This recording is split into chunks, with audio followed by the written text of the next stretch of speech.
Clear, बांगर आपको समझ में आ गया। अब देखो खादर है, ठीक है, फाउंड बाय न्यूयर सॉइल।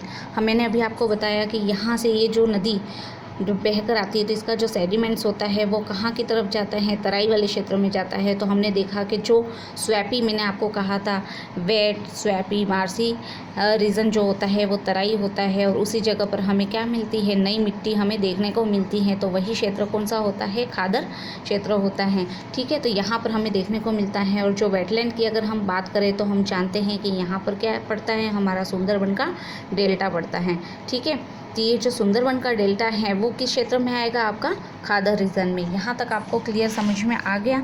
हमने आज क्या पढ़ा, नॉर्थन प्लेन के हमने इंक्लूड उसमें जो 3 बेसिन्स है ये पढ़े हैं, फिर भाबर रीजन पढ़ा, तराई रीजन पढ़ा, बांगर और खादर। यहाँ तक आपको मेरे ख्याल से अच्छे से समझ में आ गया। अगर इसमें हम और चीज़ पढ़ें तो कुछ लाइनें मैं यहाँ पर दिखाना चाहूँगी, देखो आप यहाँ पर, ठीक है।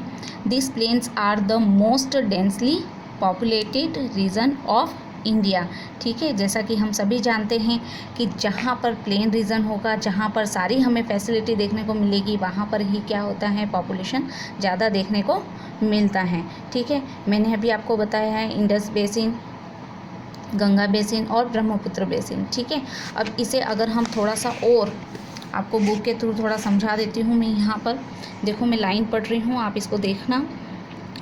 The Indus basin is located in the state of Jammu and Kashmir, Himachal Pradesh and Punjab. This basin is drained by river Indus and it's tributaries. जैसा कि मैंने अभी आपको मैप में बताया था कि यहाँ पर इंडस और इसके जो ट्राइब्यूटरीज है इसके द्वारा ये क्या बना हुआ है, यहाँ पर मैदान बना हुआ है।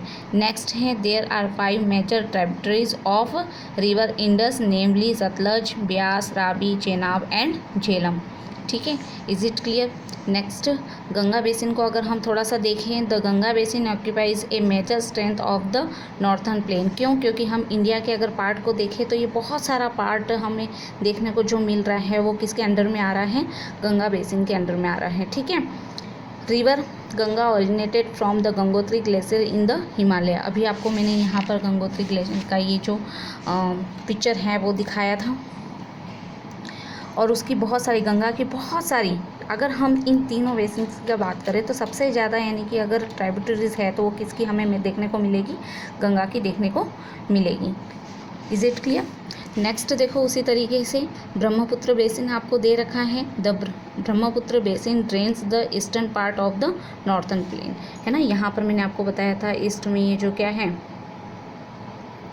ब्रह्मपुत्र बेसिन है, ठीक है। नेक्स्ट है, the Brahmaputra rivers rise very close to rivers Indus near Lake Mansarovar and flows eastwards parallel to the Himalaya in Tibet where it is known as Sangpo, ठीक है। It flows through Tibet and China and enters India through Arunachal Pradesh and passes through Assam.